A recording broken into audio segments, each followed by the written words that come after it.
Bonjour à tous, aujourd'hui on se retrouve pour une petite vidéo pour vous présenter les différentes options qu'on peut retrouver sur une KTM Duke. Donc ici c'est une 790 mais ça sera exactement pareil pour la 890R, 890 et la nouvelle 790. Donc déjà pour aller dans le menu, on clique sur 7. Là on arrive dans le menu et on voit 4 sous-menus. Donc le menu favori dans lequel on retrouve tous les sous-menus auxquels on souhaite accéder rapidement.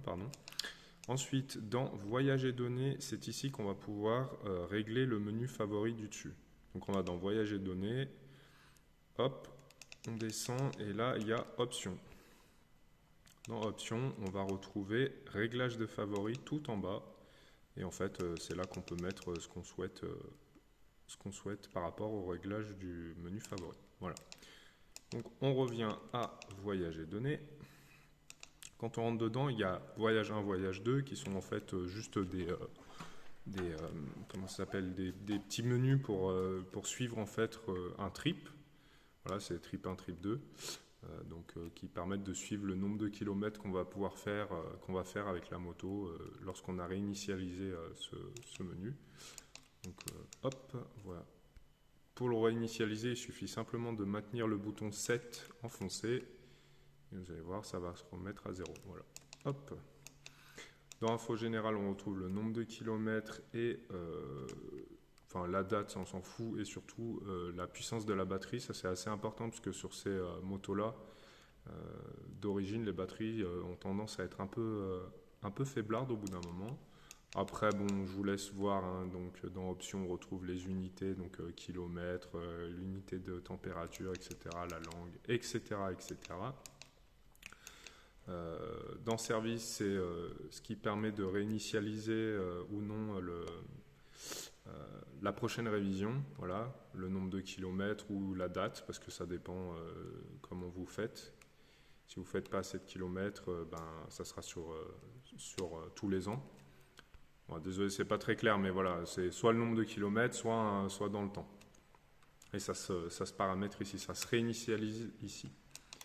Hop, et puis, bon, ça c'est la liste des fonctions de la moto. Bon, ça, on s'en fiche un peu de ces deux menus, c'est les menus, voilà, c'était simplement pour vous les montrer. Ensuite, on va retrouver mode de conduite. Là, ça commence à être intéressant. Donc, on rentre dans mode de conduite. Dans mode de conduite, par défaut, la moto est en street. Donc, street, voilà, c'est le mode un peu lambda pour commencer, avec cette moto-là.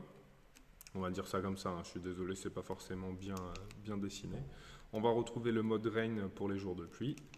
Le mode sport qui balance un petit peu plus de watts et qui est plus réactif que le mode street. Et le mode trek, hop, dans lequel on va pouvoir paramétrer un petit peu plus de choses. Donc la réponse des gaz, donc on retrouve réponse des gaz trek qui est vraiment réactive, c'est le plus qu'on puisse avoir sur cette moto. Moi je roule en sport, c'est plus agréable. Et street, donc ça va ressembler à ce qu'on retrouve sur les autres modes sport et street.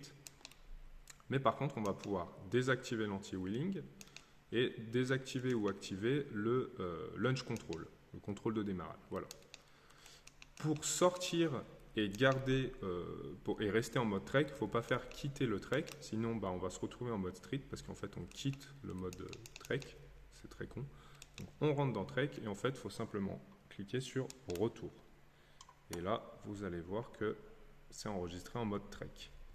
C'est plus en mode de conduite, mais bien signifié qu'on est en trek. Et ensuite, dans Motocycle, on va retrouver pas mal de petites choses. Alors, ce menu, il est accessible de cette façon-là, vraiment quand la moto est à l'arrêt. Donc, soit éteinte, soit démarrée à l'arrêt, il me semble, mais bon. Là, par exemple, je suis moto éteinte. Donc, on va retrouver MTC, MSR qui sont en fait les modes d'anti-patinage. À l'accélération et je crois sur l'angle, c'est comment ça s'appelle, le freinage, le frein moteur, le MSR, de souvenir, bien sûr. Je vous laisse vérifier tout ça, mais voilà. Donc ça, vous pouvez le désactiver. Je le laisse activer. On va retrouver l'ABS qui est désactivable aussi. Alors l'ABS, si vous la désactivez, il faudra redémarrer. Bon, on peut le faire. Il faudra redémarrer. Pas redémarrer la moto, mais voilà. Donc ça nous dit qu'on n'est pas légal. Voilà, donc l'ABS est en mode off. Et pour la réactiver, en fait, il faut couper le contact. Donc on va le faire. Hop. On coupe le contact, on le remet. Et l'ABS est revenue en fait. Elle se remet au redémarrage, quoi. Donc si vous voulez la redésactiver, bah, il faut le refaire, la petite manip. On a deux modes d'ABS. Donc le mode ROD qui est standard, quoi. Et on a le mode Supermoto qui en fait autorise voilà, tac, du patinage du moteur est inactif et en fait ça autorise des glisses de l'arrière. Donc en fait vous voyez contact track moto là, il n'y a plus que la traction, donc à l'accélération de la moto que l'anti-patinage est activé. Donc le MSR, ce que je vous disais, est désactivé. Donc c'est pour ça qu'on est en mode super moto. Je ne sais pas si c'est très clair, mais bon après voilà, c'est pas pour rentrer dans le technique. Donc on va le réactiver en mode road. Hop, voilà. On a les changements de rapport plus. Je crois que ça c'est le, comment ça s'appelle, le shifter. Et pour le désactiver, il suffit juste de cliquer sur 7. Voilà. Et indication de changement. Ouais. Alors voilà, ça c'est le shift light grosso modo. C'est lorsque vous lorsque vous rentrez dans la zone rouge au niveau du contour et lorsque ça clignote où il faut changer le rapport. Voilà, à quoi ça correspond. Et voilà, donc c'est l'indication de changement de vitesse. C'est vraiment un gadget pour la piste, mais c'est sympa. Il est présent, voilà. Donc voilà, on a fait tout le tour des différents modes de la moto, mais on n'a pas fini sur le mode trek. Le mode trek, quand on revient sur le menu principal, on va dire, sur la vue principale quand on conduit, vous voyez que en bas, ici, là, ça a changé. Notamment ça. Donc le slip, en fait, c'est le traction control. Il a 9 niveaux, sachant que le niveau 9 étant le moins permissif, donc qui se déclenche le plus tôt, et le niveau 1 étant le plus permissif, il se déclenche le plus tard. Voilà. À savoir que ça va jouer un petit peu quand même sur la façon dont accélère la moto.